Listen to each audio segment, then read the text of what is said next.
Hello divine souls. अब हम देखते हैं कि आपके पर्सन इस टाइम इस वक्त आपके बारे में क्या सोचते हैं, क्योंकि मैं टाइमलेस रीडिंग बनाती हूँ। आप जब भी देखोगे आपसे रेजोनेट करेगी। तो यूनिवर्स मुझे प्यारी सी एनर्जी देना ताकि मेरे प्यारे प्यारे व्यूअर्स, मेरी सोल फैमिली को राहत मिले, क्योंकि कोई भी आत्मा किसी के साथ ऐसे नहीं आती, कोई ना कोई कांटेक्ट पिछले जन्मों का होता है।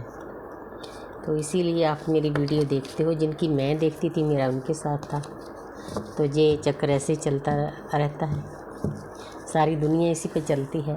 तो देखते हैं अगर क्या एनर्जी आती है। वाह, सबसे पहला कार्ड है आपके पर्सन का 10 ऑफ पेंटिकल। अब उनको पता है, क्योंकि उनकी आत्मा को तो पहले ही पता था, मन और बुद्धि काबू में नहीं आ रहे थे। अब तीनों चीज़ें अलाइनमेंट में हो चुकी है। उनको पता है कि आप ही उनको कंप्लीट करते हो। कंप्लीट करने का कारण यही है कि आप उनकी आधी आत्मा हो। दुनियादारी कुछ भी ला लो, 3D life, love life, spiritual life में आपका साथ उनको चाहिए। आस्ते आस्ते उनको भी यूनिवर्स कहीं ना कहीं से महसूस करा रही है, क्योंकि ये भी हमारी जर्नी का एक तरीका है। आगे है किंग ऑफ कप्स। आपके प्यार से भरा हुआ कप लिए बैठे हैं। अच्छी पोजीशन है, अच्छा क्राउन है, अच्छा सिंहासन है। जब एक बात बताती हूँ, आपके डीएम जब से आपसे मिलते हैं ना, जो उनके काम पहले नहीं बनते थे वो बनने शुरू हो जाते हैं, क्योंकि डीएफ ने गाइडेंस बहुत दी होती है। एनर्जी बहुत डीएफ अपने डीएम पर खर्च करती है। पहले उसको पता नहीं होता कितनी एनर्जी देनी है कितनी नहीं, इसीलिए उसको हार्ट मिलता है। एक बात मैं और बताना चाहती हूँ कि दुनिया में हमारे लिए कोई भी रिश्ता, चाहे हमारा हस्बैंड है, बच्चे हैं, डीएम है, कोई और दोस्त है, मित्र है, अगर हम हद से ज़्यादा उस पर एनर्जी लगाएंगे ना, तो वहाँ से हमें हर्ट मिलेगा ही मिलेगा। तो हमें इसीलिए ये जर्नी दी गई है कि जहाँ भी एनर्जी लगानी है एक बैलेंस में लगाओ। हद से ज़्यादा नहीं लगानी। हमारी गलती होती है जब हम दूसरों को हद से ज़्यादा देते हैं और बदले में जो उम्मीद रखते हैं वो पूरा नहीं होता, तो हम हर्ट होते हैं। तो इसीलिए परमपिता परमात्मा ने जो भी कोई इस जर्नी में होते हैं शिव शक्ति बैलेंस करने में, तो उनको यही सिखाया जाता है कि बैलेंस में रहकर चलो हर एक रिश्ते के साथ। अगर किसी को ज़्यादा दोगे तो इस कलयुग में आपको वापस में कोई नहीं देगा, क्योंकि किसी के पास प्यार है ही नहीं। डिवाइन फैमिली तो अंदर से प्यार से भरी होती है, समुंदर होता है उसके अंदर तो प्यार का। तो आगे है जजमेंट।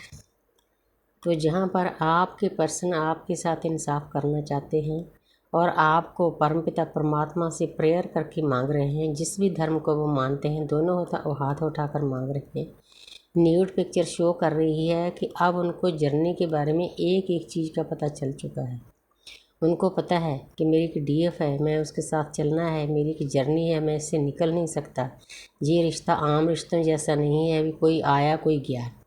तो जहाँ पर रेड क्रॉस का निशान है, तो जो दृश्य शक्तियाँ होती है हमारे आसपास जर्नी में, वो कहीं ना कहीं से उनको मदद दे रही है इस जर्नी में आगे बढ़ने में। तो उनको भी पता है कि ये रिश्ता कोई आम रिश्ता नहीं है, ये डिवाइनली गाइडेड रिश्ता है, स्पिरिचुअल लव है, डिवाइन लव है। इस पर यूनिवर्स की ढेर सारी ब्लेसिंग है। यूनिवर्स हम दोनों को इधर उधर नहीं होने देंगे।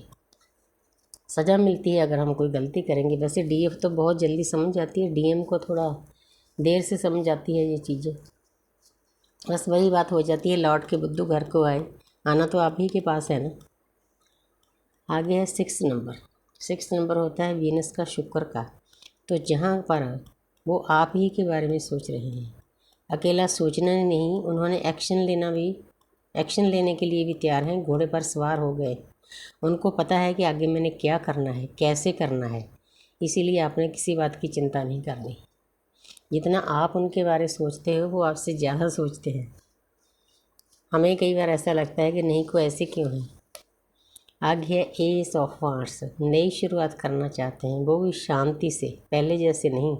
जैसे पहले पेज होते थे ना, अगर देखो इसमें कोई भी पेज का कार्ड नहीं आया।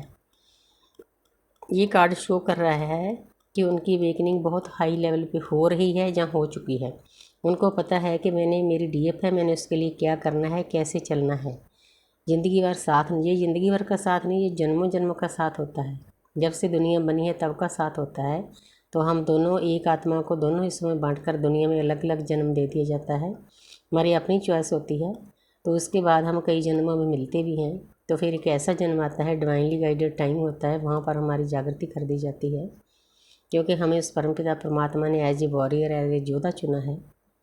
तो हमारी बहुत बड़ी जिम्मेवारियां हैं, ये कोई ऐसे ही जर्नी नहीं दी हमें, पिछले जन्मों का भी हमारा भक्ति का फल है, हीलिंग का फल है।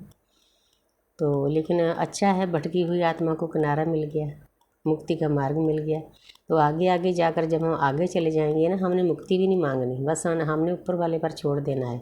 जितना आप यूनिवर्स को सरेंडर करोगे उतना आप हल्के रहोगे।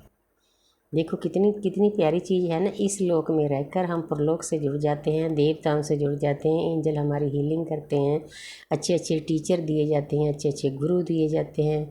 आस्ते आस्ते जो हाई लेवल की सोल जो होती है उनके साथ हमें जोड़ दिया जाता है, नेगेटिव लोग हमारी ज़िंदगी से निकल जाते हैं। कितना सिस्टमेटिकली ये प्रोग्राम चलता है, इसलिए यूनिवर्स का थैंक्स करना चाहिए। तो ये उनका नेक्स्ट एक्शन है, आपके साथ नई शुरुआत करना चाहते हैं। Thank you universe, thank you angels.